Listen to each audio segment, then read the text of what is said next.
आदमी जो विश्व के सबसे धनी बिल गेट्स जी हैं, भारत के सबसे धनी अंबानी परिवार है, जो सूर्य की किरण वह प्राप्त कर रहे, वही सूर्य की किरण एक गरीब आदमी प्राप्त कर रहा है। तो भगवान के वहां तो कोई वर्गीकरण नहीं हुआ, कोई विभाजन नहीं हुआ, कोई छोटे बड़े का भेद नहीं हुआ।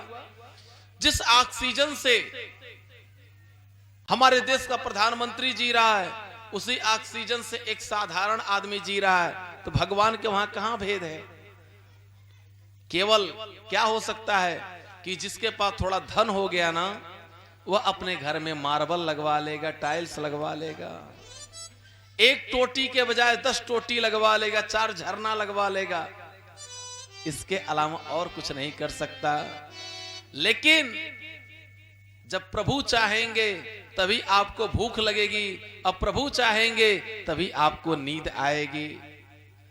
मोटा से मोटा गद्दा पड़ा रहे और यदि मन में, हृदय के अंदर, चित्त में शांति नहीं है तो वह गद्दे पे आप सोए हुए हैं, लेकिन पूरी रात बीत जाएगी लेकिन निद्रा नहीं आएगी। एक गरीब आदमी पूरे दिन खेत पर काम करता है और शाम को वह इतनी मोटी जो आधे लीटर की गिलास होती है, इधर जो है क्या है कि जो थोड़ा सा चाय पिया जाता है, ब्रजधाम में यदि किसी को, पूरे ब्रजधाम आगरा से लेके पश्चिम क्षेत्र में थोड़ा सा किसी को चाय यदि किसी के घर पे दे दिया जाए, उसे चहिया कहते हैं, चहिया। और जो वो बड़ी गिलास में चाय लेकर के पीते हैं, उसके साथ टॉस खाते हैं। अब वो क्या करते, दिन भर खेतों पर काम किए, शाम को आए, ना उनको बीपी है, ना शुगर है, ना थायराइड है, कोई बीमारी नहीं। और इधर तो डॉक्टर से पूछा जा रहा है कि भाई मैं एक रसगुल्ला खाना है तो जरा इसमें चेक करिए कि शुगर की मात्रा तो कहीं अधिक नहीं है। और उस परमपिता परमेश्वर ने कितना ऐसी वस्तुओं को आपके अंदर दिया है, ऐसे चीजों को आपके अंदर दिया है। वह डॉक्टर साहब आपके अंदर बैठे हुए हैं, 3 डॉक्टर आपके शरीर के अंदर बैठे, 1-2 नहीं, 3 डॉक्टर। प्रधानमंत्री का भोजन होने से पहले 3 जगह टेस्ट होता है, राष्ट्रपति का भोजन होने से पहले 3 जगह टेस्ट होता है, मुख्यमंत्री का भोजन होने से पहले 3 जगह टेस्ट होता है। बड़े अधिकारी जो होते हैं, जितने भी डिफेंस के हैं, डिफेंस के जितने होते हैं, उनके भोजन 2-2, 3-3 जगह चेक होते हैं। कहीं कोई बात तो नहीं है? वह भगवान ने आपके शरीर के अंदर उन तीनों डॉक्टरों को फिट कर दिया। संत जी कहां फिट किया? पहले त्वचा में, इस त्वचा में, इस हाथ में। आप कुछ भी ग्रहण करने जाते हैं तो जो छोटे वाले डॉक्टर साहब हैं, ये क्या करते हैं, आपको बताते हैं कि रोटी कैसी है, रोटी यह जो भी आप जो भी भोजन करने जाते हैं, प्रसाद पाने जाते हैं, यह चिपचिपा है, खुरदरा है, अच्छा है, बुरा है। यदि यह डॉक्टर साहब पास कर दिए, नहीं समझ पाए, थोड़े कम पढ़े लिखे, MBBS नहीं है, तो दूसरे डॉक्टर साहब यहां बैठे हुए हैं, ये क्या करते हैं, यह सुगंध के द्वारा, स्मेल के द्वारा यह बताते हैं कि इसमें इसकी स्मेल कैसी आ रही है। स्मेल से ही पता चल जाएगी, स्मेल से पता चल जाएगा आपको कि यह अंदर ले जाने लायक है कि नहीं। अच्छा, इन दोनों लोगों ने पास कर दिया, इसने भी पास कर दिया, इसने भी पास कर दिया। तो तीसरे डॉक्टर साहब, जो सबसे बड़े डॉक्टर साहब बैठे हैं, जिह्वा, ये जीभ आपकी, यह डॉक्टर क्या करते हैं, ये डॉक्टर साहब यह देखते हैं, यह कड़वा है, तीखा है, मीठा है, फीका है, यह कैसा लग रहा है, यह स्वादहीन है कि स्वाद युक्त है, यह कैसा है। जब यह डॉक्टर साहब पास करते हैं, तब आप अपने कंठ से नीचे उतारते हैं। तो 3 डॉक्टर आपके शरीर में हैं और हम बाह्य जगत में इन सब वस्तुओं खोजते हैं। भगवान ने आपके अंदर सोना, चांदी, लोहा सब कुछ दे दिया है। यदि आयरन, आयरन का तात्पर्य क्या होता है? लोहा ना, आयरन की कमी हो जाए तो लोगों को क्या हो जाती है? पीलिया हो जाती है, पांडु रोग हो जाता है। लोग कहते हैं आयरन की कमी हो गई।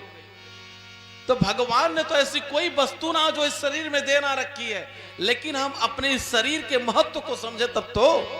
प्रेम से बोले वृंदावन बिहारी लाल की।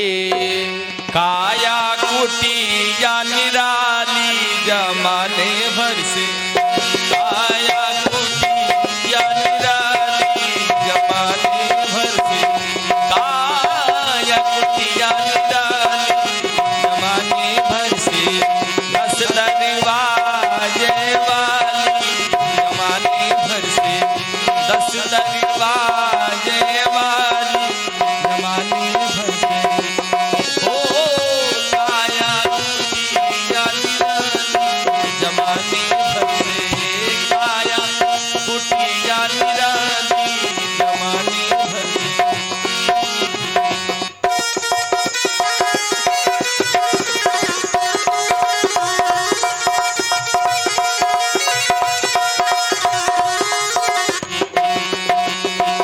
सबसे सुंदर आँख की खिड़की, सबसे सुंदर, सबसे सुंदर आँख की खिड़की, जिसमें पुतली काली जमाने भर से, जिसमें पुतली काली जमाने भर से, काया कुटिया निराली जमाने भर से, काया कुटिया निराली जमाने भर से।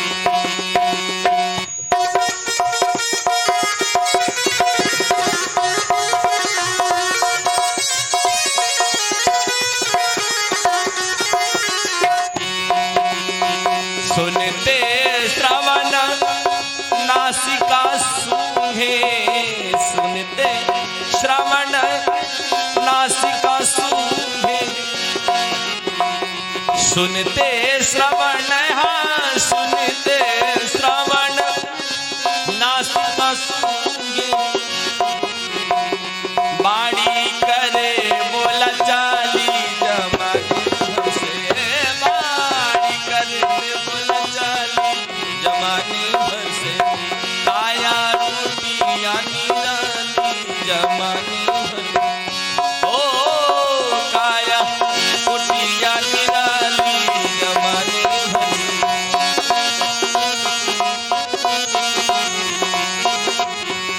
लेना देना करी करते हैं, लेना देना करी करते हैं, पग चाल चले मतवाली जमाने भर से है, पग चाल चले मतवाली जय हो। जमाने भर से।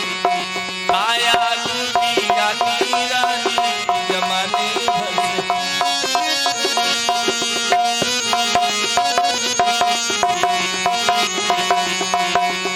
मुख के भीतर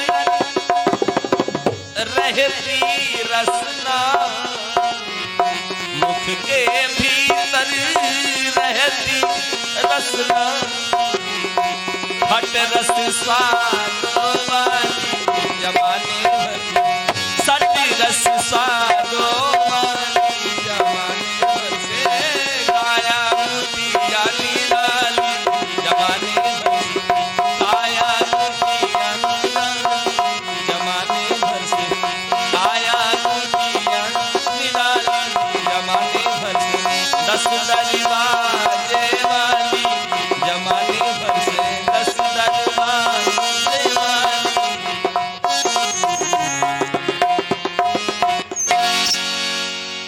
प्रेम से बोले भोलेनाथ भगवान की जय। और इस भेदभाव को मिटा करके सभी लोगों को एक दूसरे का सहयोग करते हुए, एक दूसरे के विचारों का अनुमोदन करते हुए, एक दूसरे के विचारों का उसका सम्मान करते हुए उस प्रभु की प्राप्ति के लिए उत्तम उपाय करना चाहिए। भगवान के वहां हम लोग एक फैक्ट्री लगाते हैं तो मन में अभिमान होता है कि हमने एक फैक्ट्री लगाया, लेकिन भगवान के वहां तो इतनी फैक्ट्रियां हैं कि जो उन्हीं के प्रोडक्ट हम सभी लोग हैं इस संसार में। और भगवान ने कभी अपने वहां वर्गीकरण नहीं किया। उस सृष्टि ने ऐसा नहीं है कि जो हिंदू भाई हैं उनके पास कान है, हाथ है, मुंह है, पैर है, और मुसलमान भाई हैं भगवान उनको बना रहे हैं तो उनके कान को कमी कर दे रहे, आंख की कमी कर दे रहे हैं, या उनका मुंह जो पीछे की तरफ लगा दे रहे। कहीं ऐसा हुआ? यहां से लेकर के किसी देश में ऐसा हुआ? ऐसा भी नहीं है कि जो क्रिश्चियन हैं उनके जो है 2 सींग लगा दिए, चलो भाई तुम क्रिश्चियन हो तुम्हारा जो अलग, ऐसा नहीं हुआ। भौगोलिक दृष्टिकोण से यही होता है। से क्या होता है कि लोग थोड़े से सांवले, मोटे, लंबे, दुबले, पतले होते हैं। जैसा जहां का कल्चर है भौगोलिक दृष्टिकोण से वहां के लोग वैसे होते हैं। जैसे दक्षिण भारत में लोग, हमारे देश में 2 संक्रांतियां होती हैं। संक्रांति का तात्पर्य होता है मिलन। मकर राशि, मकर रेखा और सूर्य का जो मिलन होता है उसे मकर संक्रांति कहते हैं। मकर राशि पर पड़ने वाले जितने भी देश हैं वहां गर्मी अधिक पड़ती है। वहां के लोग सांवले होते हैं, उनके होठ जो होंगे वो मोटे मोटे होंगे, वे लोग स्वस्थ होते हैं, लंबे होते हैं। यह भौगोलिक दृष्टिकोण से है। हम सभी लोग उस प्रभु को धन्यवाद देते हुए, हे नाथ आपने जो यह सुंदर शरीर, स्वस्थ शरीर दिया है, इससे बढ़कर के और मुझे कुछ नहीं चाहिए। क्योंकि संसार का सारा धन पड़ा हुआ हो और ये शरीर स्वस्थ ना होवे ना तो सब कुछ बेकार है। पति, पुत्र, भाई, बहन, घर, दरवाजा, मकान जितना भी है, सारी संपत्तियां ये कब अच्छी लगती हैं? जब आपका शरीर स्वस्थ रहता है। और जब शरीर ही स्वस्थ नहीं रहती ना तो कितनी भी अच्छी वस्तु होवे वो बुरी लगती है। जैसे किसी को बहुत तेज से बुखार है, अब बुखार में आप कितनी भी अच्छी वस्तु दीजिए उसको अच्छा नहीं लगेगा। उसी प्रकार से स्वस्थ मन में ही, अच्छे मन में ही उस प्रभु का विकास होता, सद्विचारों में ही भगवान का विकास होता, उस भगवान का यहां स्थान होता है। भज गोविंद, भज गोविंद, गोविंदम भज मूढ़मते, भज गोविंदम, भज गोविंदम, गोविंदम भज मूढ़मते। यह शंकराचार्य जी ने इसको गाया। हम सभी लोग इस संसार में आने के बाद भूल जाते हैं, लेकिन वह परमपिता परमेश्वर का मूल उद्देश्य हम सभी लोग उसका ध्यान करें। इस कथा के माध्यम से, ध्रुव जी के कथा के माध्यम से सबका उद्देश्य है कि प्रभु को प्राप्ति के लिए कोई उम्र नहीं है।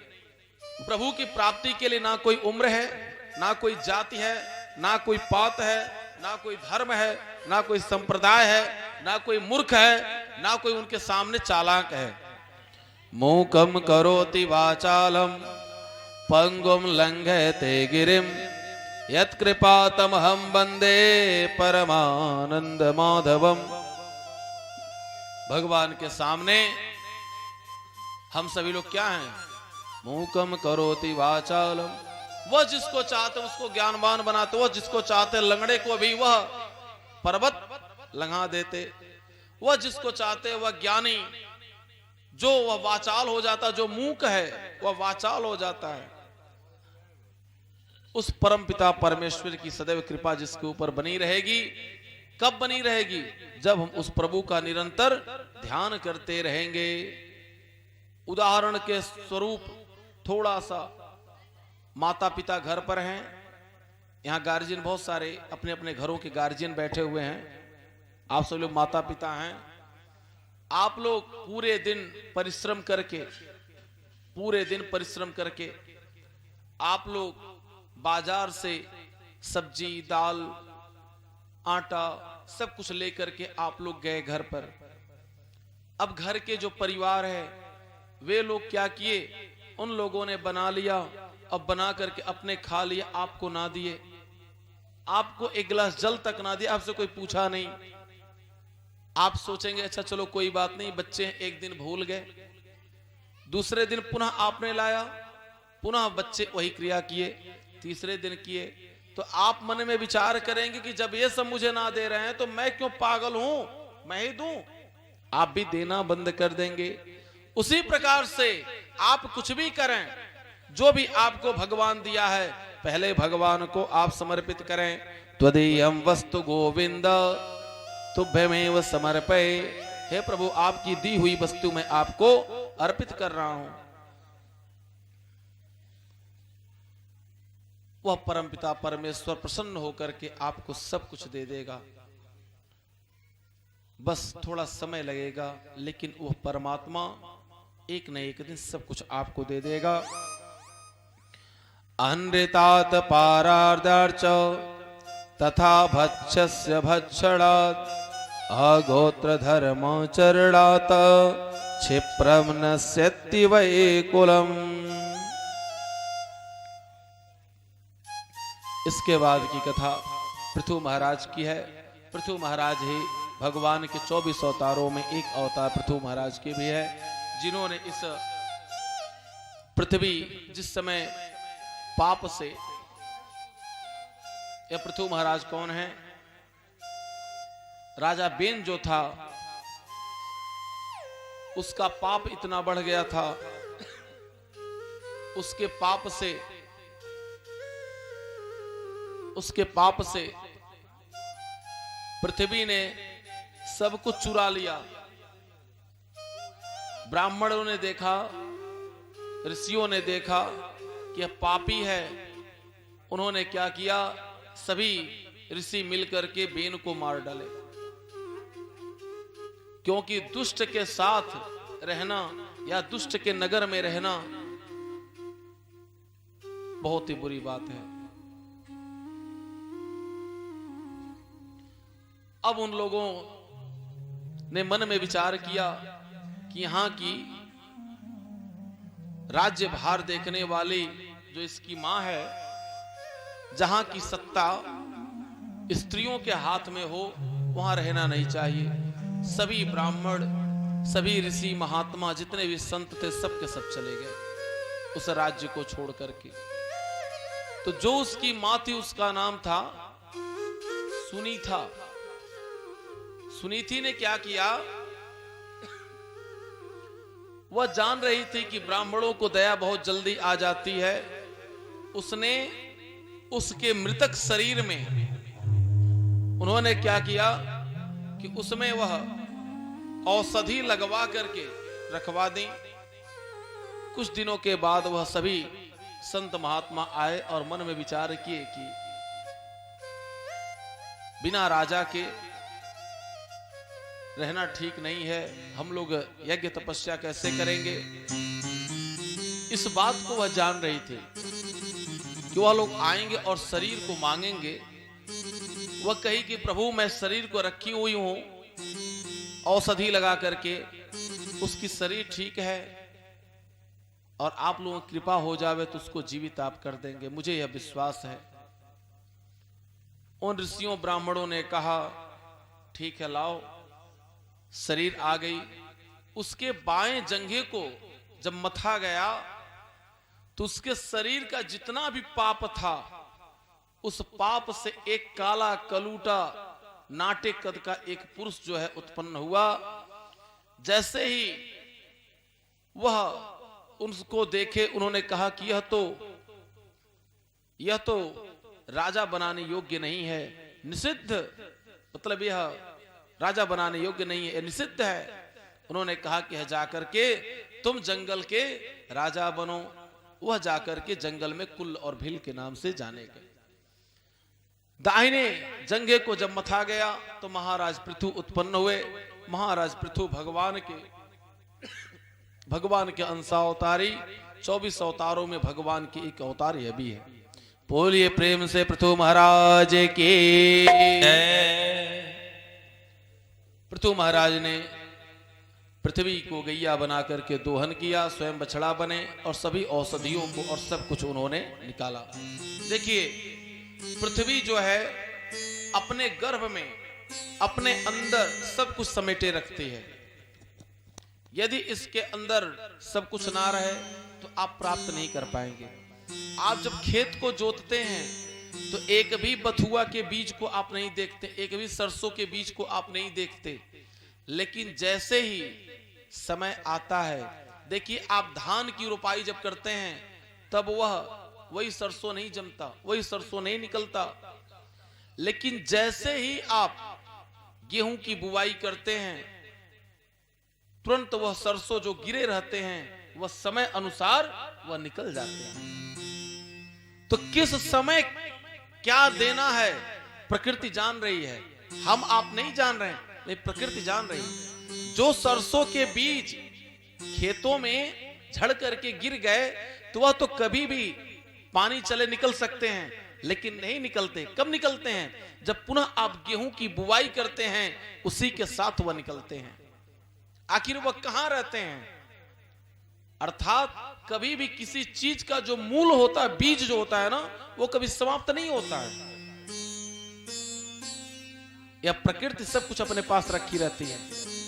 पृथु महाराज ने प्रचेताओं को उपदेश किया और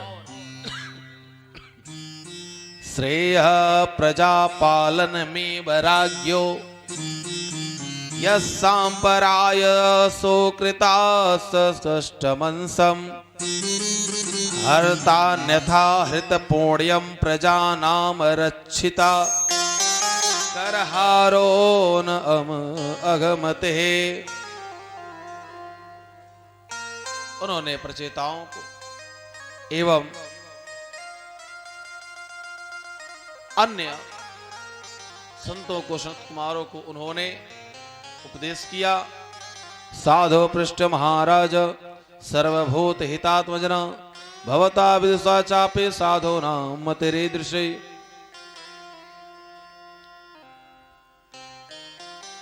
इसके बाद की कथा प्राचीन बह की आती है। जो जीवन के ऊपर पुरंजनोपाख्यान जीवन के ऊपर है। जीवन क्या है? यह जीवन आपका जीवन एक, हम सभी लोग कहते हैं काल। काल का तात्पर्य होता है समय। काल का तात्पर्य होता है समय। समय हम लोग क्या कर रहा है? काल क्या कर रहा है? दौड़ा रहा है। समय दौड़ा रहा है और काल मुंह बाए खड़ा है। एक गांव की बात, एक नगर के बाहर, एक गांव के बाहर एक संत रहते थे। उनसे उपदेश लेने के लिए एक गांव का एक सेठ मन में विचार किया, पूरे जीवन मैंने पाप किया, लाओ मैं संत जी से कुछ उपाय पूछूं। वह संत जी के पास गया। संत जी कहे कि कल आना। अब वो अपने मन में विचार किया कि कल संत जी के पास मैं कुछ लेकर के जाऊंगा। कुछ लेकर के जाने के लिए उसने मन में विचार किया और जैसे ही वह लेकर के गया, महाराज आप इसको ले लीजिए। संत ने कहा आज का मैं प्राप्त कर लिया हूं जितना मुझे चाहिए, तुमसे पहले मुझे कोई ला करके दे दिया है। उन्होंने कहा कि कल के लिए रख लीजिए, कल के लिए रख लीजिए। उन्होंने कहा कल तुमने देखा है? कल तुमने देखा है? उसने कहा नहीं। उन्होंने कहा कि जब तुमने नहीं देखा मैं कहां से देखूंगा? यहां पल भर का ठिकाना नहीं और तुम कह रहे हो कल के लिए संग्रह करना। ले जाओ यहां से। अब वो लेकर के अपने घर चला आया और पत्नी जो उसकी थी बार बार प्रेरित कर रही थी कि जाओ कुछ ज्ञान की बातें ले लो। तो इन पत्नियों का नाम है धर्म पत्नी, जो अपने पति को धर्म के मार्ग पर लगावें। अब वह दूसरे दिन जब वहां से आया, पत्नी को डांटा फटकारा कि मैं लेकर कितने भाव से गया और उन्होंने लिया नहीं, तो कहीं अभी भी ज्ञान नहीं हुआ? उसने कहा ज्ञान की बात हमको सिखाती हो, हमसे अधिक ज्ञानी हो। मैं कहा कोई बात नहीं। तीसरे दिन वह जा रहा है पुनः संत के पास, तो रास्ते में एक जंगल पड़ता है, एक हाथी उसे दौड़ा लिया मारने के लिए। अब वो दौड़े दौड़े भाग रहा है और एक कुआं में वह गिर गया। उस कुआं में गिरते गिरते एक पेड़ था, उस पेड़ की डाली को उसने पकड़ लिया। अब वह उस डाली को पकड़ करके किसी प्रकार से संभल करके उस डाली पर बैठा, ऊपर की तरफ देख रहा है तो हाथी बार बार पकड़ने की कोशिश उसे कर रही है। उसकी दृष्टि नीचे गई। उसकी दृष्टि जब नीचे गई तो नीचे क्या देख रहा है कि इस कुएं में एक काला नाग है और वह बार बार फन उठा करके काटने के लिए तैयार है। जल्दी से अपने पैर को ऊपर किया और ऊपर से भी किसी प्रकार से उन डालियों के बीच वह छुप करके बैठा। अब वह लगा विचार करने कि अब मैं सुरक्षित हूं। उसकी दृष्टि उन पत्तों पर गई और पत्तों को देखते हुए, पत्तों को, उस पे फूलों को, फलों को, अब वह धीरे धीरे करके उन्हीं फूल फलों में वह इतना वह लिप्त हो गया कि वह ऊपर के हाथी के सूंड को ही भूल गया और नीचे जो काला नाग था उसको ही भूल गया। अब वह देखते देखते कई दिन बीत गए। अचानक उसकी दृष्टि उस पेड़ की जड़ में गई। जब उसके जड़ में देखा, उसने क्या देखा कि इसके जड़ को दो चूहे काट रहे हैं, एक चूहा काला और एक चूहा सफेद, बहुत तेजी से काट रहे हैं और थोड़ा सा मात्र रह गया है, बहुत थोड़ा सा रह गया है। अब वह लगा विचार करने, अरे यह क्या, अब तो मेरे पास समय ही नहीं है, अब मैं क्या करूं। अब जो भी उसके पास बचा हुआ समय था उसने भगवान को ध्यान किया। समय आने पर चूहे ने जड़ को काट दिया और वह नीचे गिरा।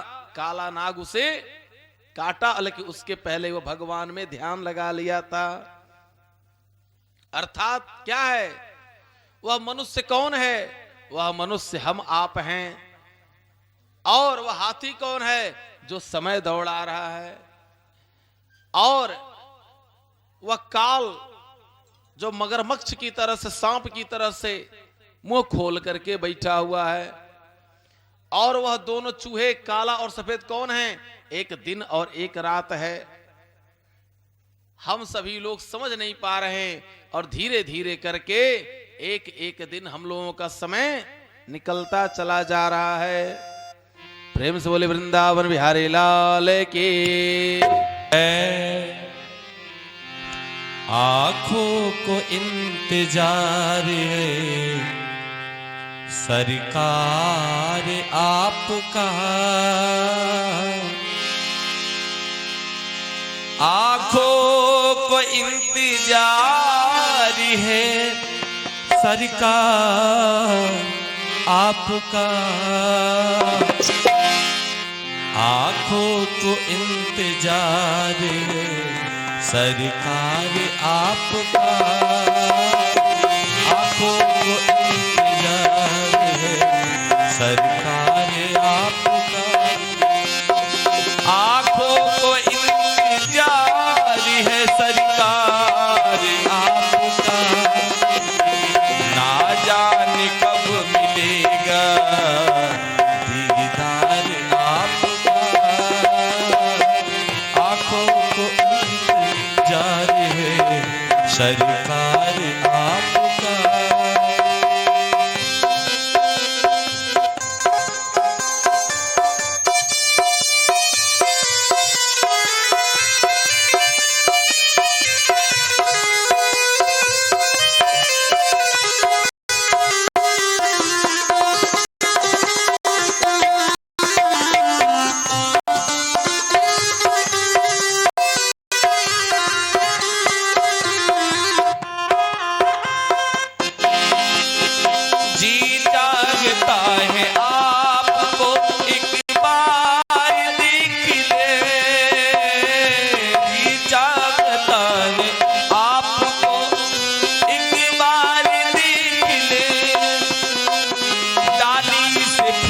टूट कर शायद न फिर खिले, डाली से फूल टूट कर शायद न फिर खिले।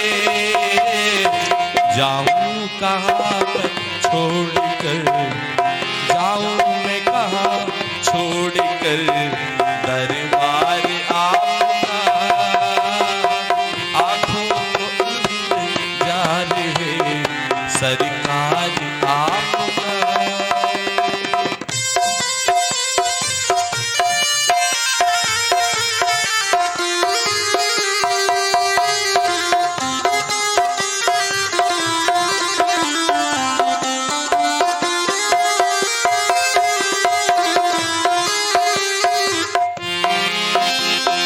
विनती शिकार हो न हो दर पे खड़ा रहूं, विनती शिकार हो न हो दर पे खड़ा रहूं।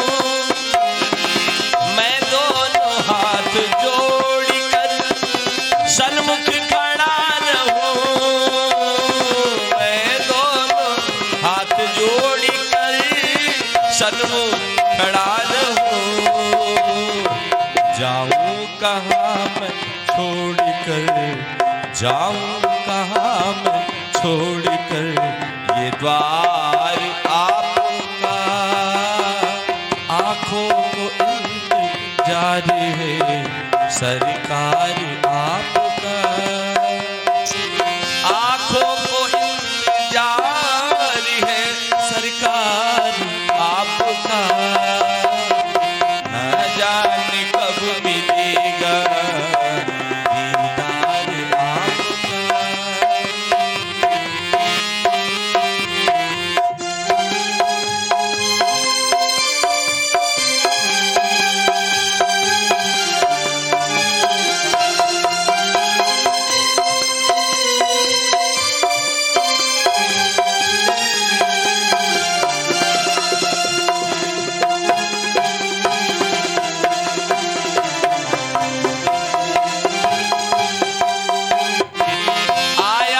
तेरे दर पे मुझको संभालिए,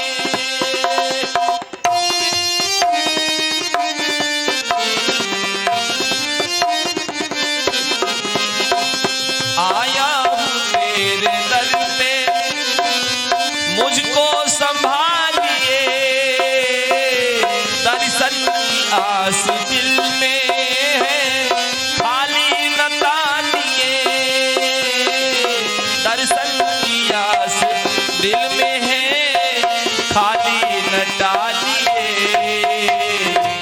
एक रोज छोड़ जाएंगे, एक रोज छोड़ जाएंगे सरकार आपका। आंखों को इंतजार है सरकार आपका। आंखों को इंतजार है सरकार आपका।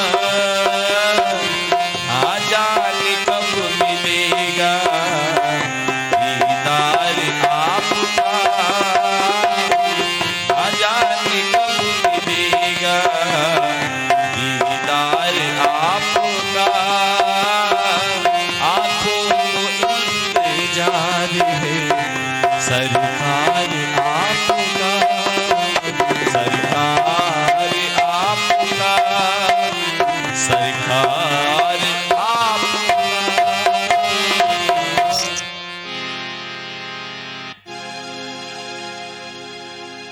जय श्री राधे श्याम, जय जय श्री राधे श्याम।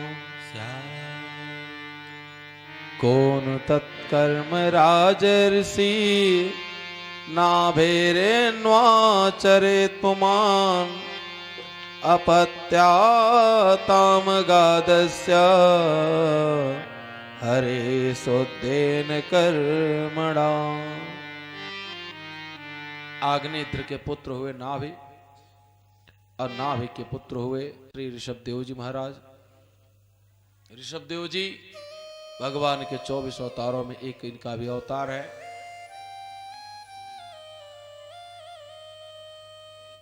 ऋषभदेव के सबसे ज्येष्ठ पुत्र हैं श्री भरत जी महाराज।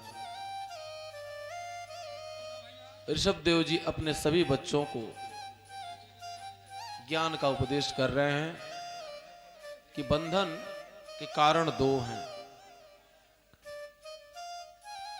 नायम देहो देह भाजाम निर्लोके कष्टान कामान हरते विंग भुजाम या द्वेपदे बंध मोक्षाय न ममेति ममेति च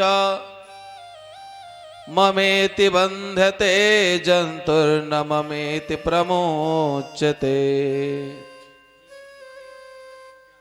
बंधन के दो कारण हैं, मेरा नहीं है और मेरा है। इस पर उन्होंने समझाया, हे पुत्रों, कभी भी मन जो होता है ना, या मन तुरंग के तरह से, घोड़े के तरह से, कब हूं मन रंग तुरंग चढ़े, यह मन जो है ना, कभी यहां कभी वहां कभी वहां आपको भटकाने का काम करता है। उन्होंने विशेष प्रकार से समझाया कि हे पुत्रों, हम सभी लोग इस संसार में आए हुए हैं और हम लोग एक न एक दिन जाना है। हमारा मूल उद्देश्य यह है कि हम प्रभु की प्राप्ति के लिए इस संसार में मनुष्य की शरीर धारण किए हैं। मन के मते न चालिए, मन के मते अनेक, जो मन को बस में करे वो साधु कोई एक। मन मतंग माने नहीं, मन मतंग माने नहीं, जब तक खता न खाए। जब तक खता नहीं खाया रहता है ना मन, तब तक नहीं मानता। जो भी लोग मन की बात सुनकर कोई काम कर देते हैं और बाद में जब डांट फटकार सुनते हैं, लोग सोचते हैं कि मैंने क्यों मन की बात मान ली। मन मतंग माने नहीं, जब तक खता न खाए, जैसे विधवा स्त्री गर्भ रहे पछताए। मन पंछी जब लग उड़े, विषय वासना माही, ज्ञान बाज की झपट में जब लग आया नाही। ऐसे कोई भी कार्य नहीं करना चाहिए जिससे मन को पश्चाताप हो। ऋषभदेव जी महाराज अपने पुत्रों को उपदेश किए। इनके पुत्रों में सबसे श्रेष्ठ पुत्र थे भरत जी महाराज। भरत जी महाराज राज्य का भार सौंप करके अपने बच्चों को, जिस प्रकार से उनके पिता श्री ऋषभदेव जी महाराज गए थे, उसी प्रकार से वह भी वन में जाकर के तपस्या करने के लिए भगवान में मन लगाने लगे। देखिए, वन में जाने का तात्पर्य है यह नहीं कि आप घर परिवार छोड़ करके आप बहुत दूर कहीं चले जावें, वही वन है। नहीं, वन का तात्पर्य है कि जैसे आप परिवार में हैं, अवस्था आपकी ढल रही, अब घर के तरफ आप क्या करें, पीठ करके बैठें। यह नहीं कि घर के तरफ आप जो है मुंह करके बैठे, कुर्सी लगाकर बैठे हैं। अब आपके कारण कोई जो है बहू बेटी, वह बेचारी 1 मिनट वह बैठ नहीं पा रही, 1 मिनट जो है कोई बात वह सोच रही है कि यदि किसी प्रकार से बूढ़ा चला जाता तो बड़ी खुशी की बात होती। तो ऐसे अवसर ना आने दें। यदि कोई कहती भी है, कुछ कहती भी है, यदि आपकी बहू आपसे कुछ कह रही है, डांट रही, फटकार रही, तो इस संसार में जीना यदि है, भगवान को पाना है, तो किसी के बातों मन न लगाइए। आप क्या कहिए, बेटी आपने कुछ कहा है, आप काफी बनाने के लिए कह रही हैं, आप चाय बनाने के लिए कह रही हैं, बहुत अच्छी बात, बहुत अच्छी है बेटा, बनाओ बनाओ। वह जो है कह रही है कि अरे बूढ़ा कितना जल्दी से चला जाता, छुट्टी मिलती, और आप कह रहे हैं कि बिटिया काफी बना रही है। बिटिया हमारी बहू जो है ना, ये बेटी जैसी बहुत अच्छी काफी बनाती है। तो अब वह लाज में पड़ करके वो काफी आपको पिलाएगी। वह आपको कटुवचन 1 दिन कहेगी, 2 दिन कहेगी, 3 दिन कहेगी। एक दिन यदि इंसान होगी तो उसके मन में विचार आएगा कि मेरे ससुर मेरी सासू मुझे कुछ भी नहीं बोलते और मैं कितनी इनको बोलती। तो आपकी सेवा करेगी। सेवा करने योग्य पहले बनना पड़ेगा। यह सेवा लेना है तो पहले सेवा देना पड़ेगा। सेवा कैसा, यह नहीं कि अब जाकर उनका हाथ पैर दबाइए। वाणी की सेवा, मधुर वाणी की सेवा, संस्कारों की सेवा। अब भरत जी महाराज क्या कर रहे हैं, वहां तपस्या कर रहे हैं। तपस्या करते हुए भरत जी महाराज, एक दिन की बात, एक हिरणी जल पी रही थी। उसी समय एक शेर दहाड़ लगाया। हिरणी ने जैसे ही छलांग लगाया, उसका गर्भ उसी जल में गिर गया। अब उसके बच्चे को, उसके शावक को बचाने के लिए लेकर के आए। देखिए, इनका कर्तव्य ही था कि इन्होंने जैसे कोई रास्ता भटका हुआ है तो आप उसको रास्ता दिखा दें कि भैया ये रास्ता जाएगा, आप इस रास्ते को पकड़ लें, आप चले जाएंगे। न कि अब आप लेकर के आप अपने कर्तव्यों से विमूढ़ हो करके, आप अपने रास्ते को भूल करके आप जो है दूसरे रास्ते पे जावें। अब यह उस बच्चे के, जो हिरण का जो बच्चा था, उसके सेवा में यह लग गए। जो नित्य पूजन करते थे श्री सूर्य नारायण भगवान का। आदिदेव नमस्तुभ्यं प्रसीद मम भास्करः, दिवाकर नमस्तुभ्यं प्रभाकर नमोस्तुते। एहि सूर्य सहस्रांशो तेजो रासे जगत्पते, अनुकंपय मां भक्त्या गृहाणार्घ्य दिवाकरः। तेज रूप रस धाम रवि किरण माल अविराम, तमहारी भगवान रवि तुमको नित्य प्रणाम। भगवान रवि को, सूर्य नारायण को जो अर्घ देते, जो प्रणाम करते, सारी क्रियाएं भूल गईं। एक दिन की बात, यह उस हिरण के बच्चे के लिए गए थे हरी हरी घास लेने। उसी समय हिरणों का झुंड आया और वह बच्चा अपने स्वजातियों को देख करके वह क्या किया, वह भाग गया। उसी प्रकार से संसार में होता है। हम जिसके जितना प्रेम करते हैं वह हमसे उतना ही दूर चला जाता है। इसलिए यह मन किसको दीजिए, उस भगवान को दीजिए। अब यह उस हिरण की चिंतन कर रहे थे। उसकी चिंता में देखिए, यहां इस कथा का प्रयोजन यह है कि अंत समय में हम जिसका चिंतन करते हैं, जो हमारे अभ्यास में पूरे जीवन रहता है, उसी का हम अंत समय में चिंतन करते हैं। और हमको जन्म भी वही मिलता है। इन्होंने हिरण का चिंतन किया था, हिरण का चिंतन करने से इनका जन्म भी हिरण में हुआ, हिरण कुल में हुआ, ये हिरण हुए। लेकिन पूर्व जन्मों की बातें याद थीं, इसलिए सूखे पत्तों को खाते थे और एक किनारे बैठे रहते थे। समय आया वह शरीर छूट गया, शरीर छूट गया, पुनः एक ब्राह्मण के वहां इनका जन्म हुआ। और जब तक माता पिता थे तब तक इनकी सेवा होती रही, इनको भोजन मिलता रहा, इनको सब ज्ञान था। लेकिन अपने ज्ञान को इन्होंने छुपा दिया, इसलिए कि हमारे ज्ञान का लोग क्या करेंगे इस संसार में। यदि मैं अपने ज्ञान का प्रदर्शन करूंगा तो मेरे ज्ञान का लोग सदुपयोग करेंगे, अपने उपयोग में लेंगे, किस लिए, स्वार्थवश, और मैं फंस जाऊंगा और पुनः उस परमात्मा से दूर हो जाऊंगा। अब घर की जो उनके भाई की पत्नियां थीं, वे सब कहीं कि तुम इतने खाते हो और 1.5 हड्डी के हो, और इसको मैं सूखी देती, बासी देती, थोड़ी सी देती, लेकिन फिर भी ये मोटा इतना पड़ा है। अब वह सब कहीं इसको खेत पर कुछ काम कराओ। खेत पर काम मिल गया, क्या, खेत की रखवाली। खेत की रखवाली जब कर रहे हैं तो सभी चिड़िया आकर के खेतों में बैठ गईं।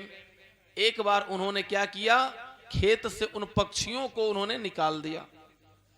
जब पक्षियों को निकाल दिए तो फिर उनके मन में विचार आया कि मेरा तो खेत है, हम लोग ये सोच रहे हैं कि मेरा खेत है, लेकिन पक्षियों का कौन सा खेत है, और ये प्रभु की यह धरती है और प्रभु की है वह जीव है, तो मैं क्यों बीच में रोकूं। अब वो क्या कहने लगे, राम की चिड़िया राम का खेत, खा लो चिड़िया भर भर पेट। राम की चिड़िया राम का खेत, खा लो चिड़िया भर भर पेट। सभी पक्षियां आकर के खूब कलरव कर रही हैं, खा रही हैं। इन खेत में तो खा ही रही, बगल वाले खेत में भी खाने लगी। बगल वाले खेत में खाने लगी और सभी पक्षियां कलरव करने लगी। अब यह मन ही मन प्रसन्न है कि आज सारी पक्षियां खा रही हैं। लेकिन जो बगल वाले लोग थे उन लोगों को बुरा लगा कि यह पागल अपने पक्षी अपने को तो खिला रहा, अपने खेतों को हमारे भी खेतों को खिला दे रहा है। सभी लोग उनके भाई के पास गए, अरे आपका यह मूर्ख भाई अपने खेतों खिला रहा, हमारे भी खेतों खिला दे रहा। वो गुस्सा के मारे आए, उनको खेत से भी भगा दिए। अब वह जाकर के जंगल में रह करके भगवान की तपस्या भजन पूजन करने लगे। समय आया, उस जंगल में एक डाकुओं का सरदार रहता था। उसने मां काली से, भद्रकाली से प्रार्थना किया था, हे मां भद्रकाली, यदि हमें पुत्र की प्राप्ति हो जाएगी तो मैं नर बलि दूंगा। उसे पुत्र की प्राप्ति हो गई। उसने क्या किया कि एक राजा को लेकर के आया। उस राजा का अंगूठा कटा हुआ था, उसको सभी लोग छोड़ दिए। इनको प्राप्त कर लिए, इनको पा गए। अब लेकर के आए, इनको खूब पकवान खिला रहे हैं। यह खा करके एकदम आराम से, देखिए जब प्रभु की कृपा होती है, जब प्रभु की कृपा होती है तो अनायास ही आपके ऊपर सबकी कृपा होती है। भगवान किस विधि से, किस प्रकार से कृपा कराना चाहते हैं यह हम आप नहीं समझ पाते। अब विभिन्न प्रकार के पकवान थे, सब खाए। खाने के बाद वह हाथ जोड़े ऐसे बैठे, उनको चंदन लगाया गया, माला पहनाया गया। डाकुओं का जो सरदार था उसने कहा लेट जाओ, लेट जाओ। इन्होंने कहा महाराज क्या बात है।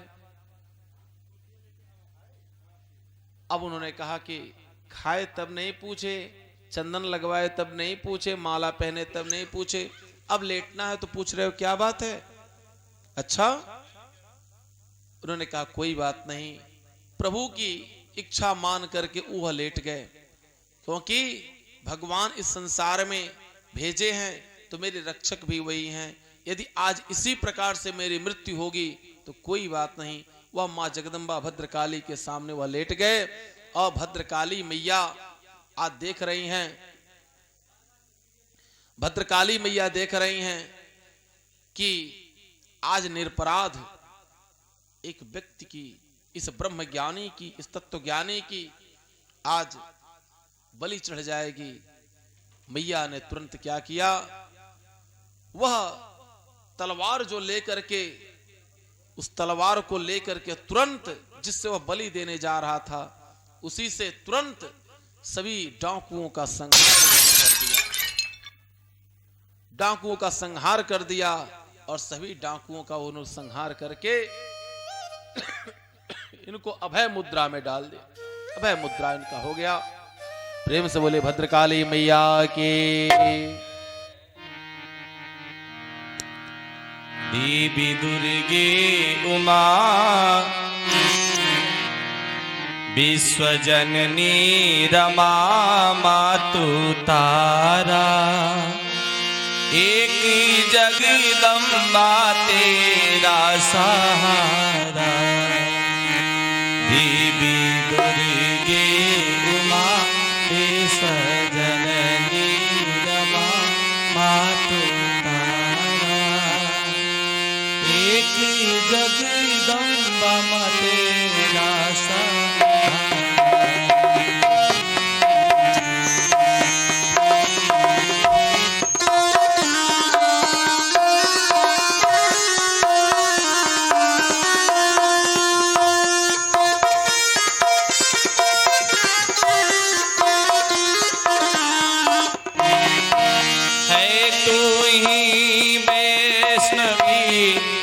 महामाया तूने सारे जगत को बनाया, है तुहे वैष्णवी महामाया तूने सारे जगत को बनाया।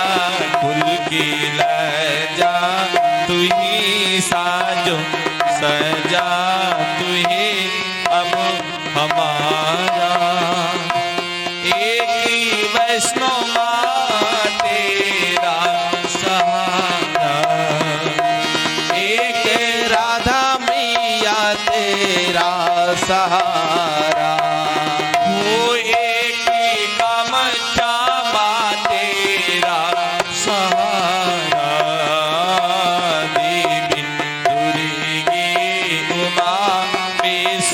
जननी रमा मातु तारा, एक दुर्गा मैया तेरा सहारा।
सहाय।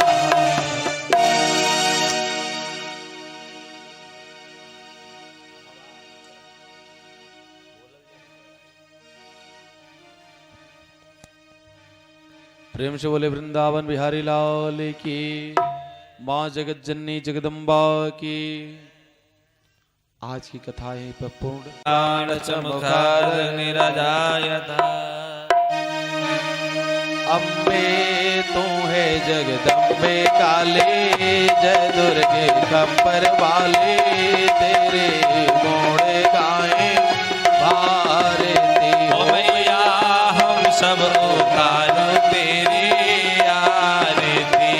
अम्बे तू है जगदम्बे काले, जय दुर्गे खप्पर वाले, तेरे गुण गाए भारती हो मैया, हम सब उतारे तेरी आरती हो जननी, हम सब उतारे तेरी आरती।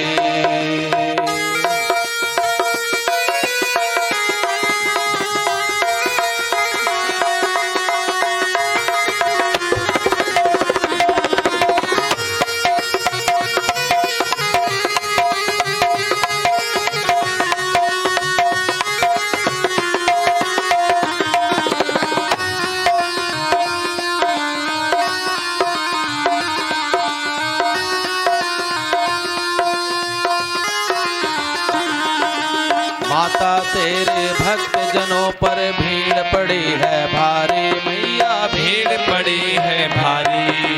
माता तेरे भक्त जनों पर, माता तेरे भक्त जनों पर भीड़ पड़ी है भारी मैया, भीड़ पड़ी है भारी। दानव दल पर टूट पड़ो माँ, दानव दल पर टूट पड़ो माँ, करके सिंह सवारी, सौ सौ सिंहों से को बलशानी, अष्ट भुजाओं वाले, दुखियों के दुखड़े निवारती हो मैया, हम सब उतारो तेरी आरती। अम्बे तू है जगदम्बे काले, जय दुर्गे खप्पर वाले, तेरे गुण गाए भारती ओ हो मैया, हम सब उतारो तेरी आरती।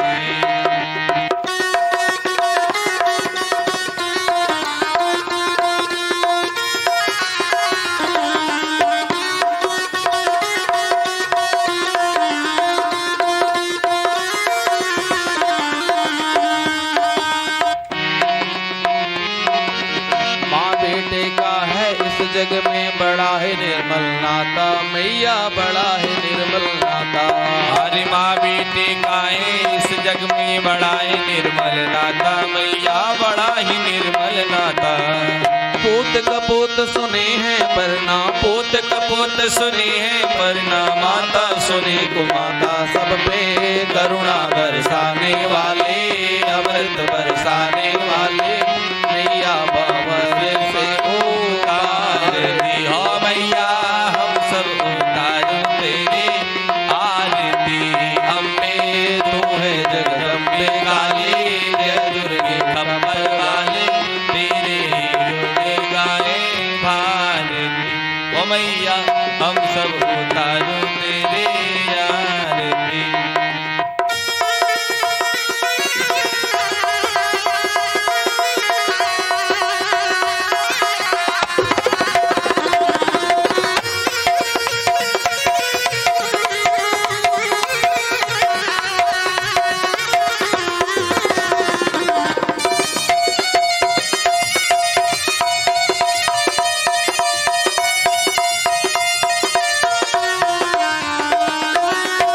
मांगते धन और दौलत, ना चांदी ना सोना, मैया ना चांदी ना सोना। वो नहीं मांगते धन और दौलत, ना चांदी ना सोना, मैया ना चांदी ना सोना।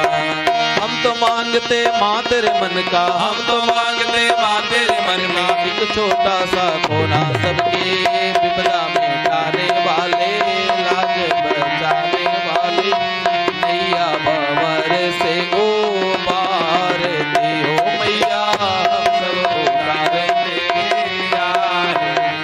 हम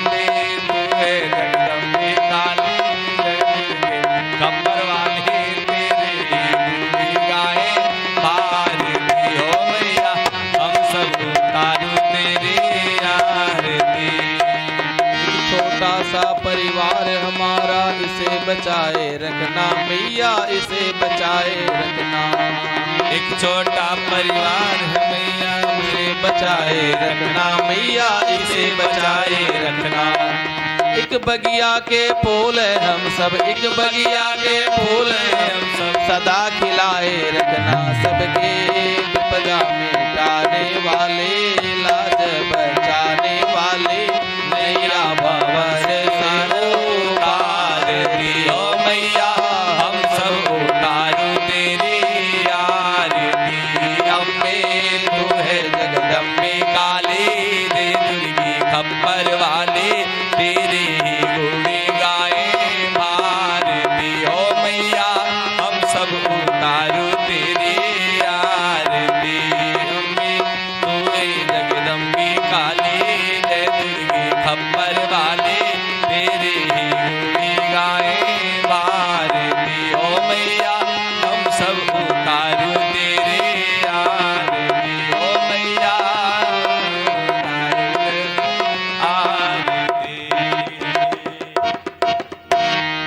आरती की जय हनुमान लला की, दुष्ट दलन हनुमान लला की, दुष्ट दलन रघुनाथ कला के, जाके बलि से गिरि बलि कांपे, रोग दोष जाके निकटन जापे, अंजनी पुत्र महाबलदाई, संतन के प्रभु सदा सहाय, देवीरा रघुनाथ पठाए, लंका जारि सिया सुदिलाए, अलंका से कोट समुद्र सिखाए, जात पवन सुत मारन लाए, लंका जारी असुर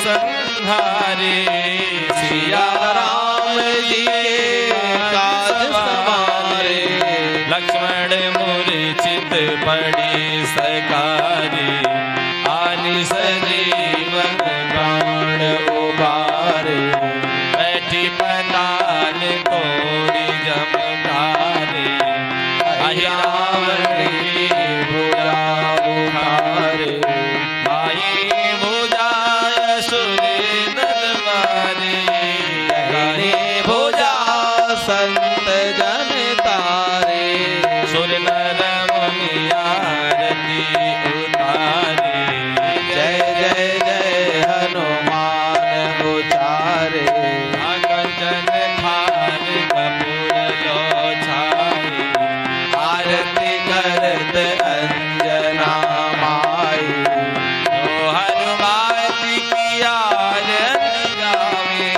बस बैकुंठ परम पद पावे, लंका विध्वंस की रघुराई, तुलसीदास प्रभु की रति गाई, आरती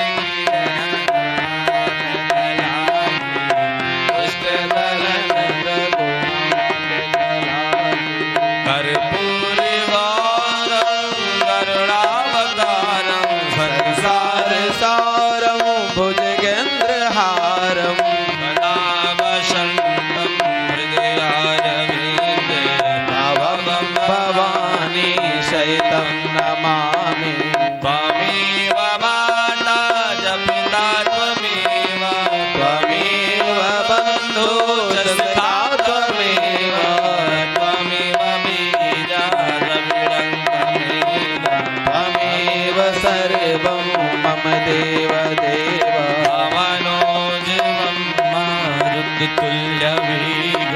जितेन्द्रियं बुद्धिमतां वरिष्ठं, वातात्मजं वानरयूथमोजं,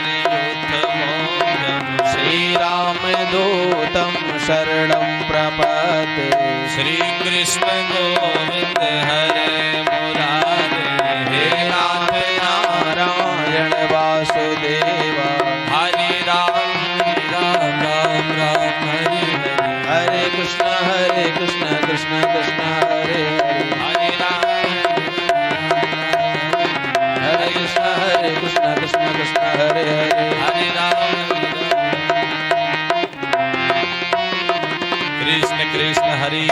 हरि